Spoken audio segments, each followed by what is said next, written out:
ছোটবেলায় ঠিক করে লেখাপড়া করিনি, এখন বসে বসে লেখাপড়া করছে আবার ফোনে।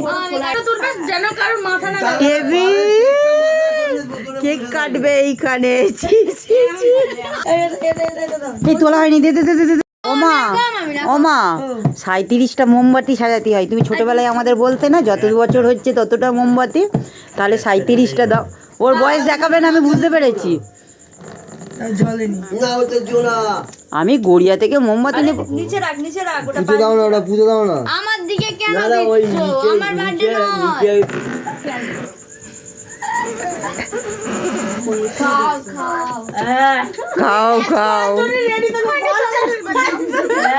কলি বড় টাকা দেয় আর ছোট রাজি করে যায়। বলেছে বাবা, বলেছে বাবা ফি কি দিয়ে আসছি, তুমি বিয়ার রেখে দেবে। কি সব করছে এরা?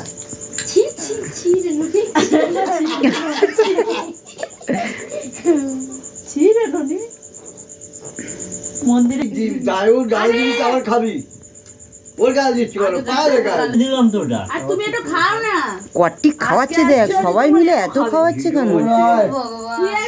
তুমি একদম আকেল টাইমে এসেছো। কে আসছে? আকেল টাইমে এসেছো। আয় আয়। সেই প্যানে ঢুকছে। ভাত আরো আছে, দে। ওটা গাড়ির চাবি। আগে আমি ভেবেছিলাম ঘরের চাবি দিচ্ছে। ঘরের চাবি আজকে প্রচুর মিষ্টি খেয়ে ফেললাম। কামালগাছিতে ও যেখানে কাজ করে ওখানে গেছি, ওখানেও এসে 2 প্লেট মিষ্টি মন্দিরাকে আর আমাকে। আমি অত খেতে পারি?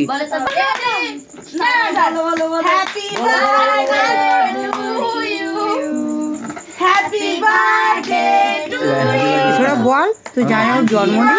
আমি তুমি পাঁচ দিচ্ছি কোথায় গেল?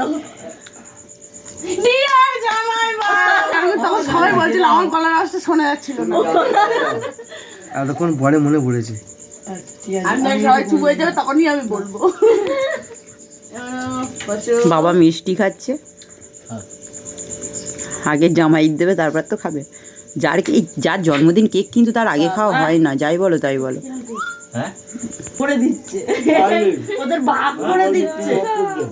এবার কাটো তো। কালকে ও ঘরটা কমপ্লিট করে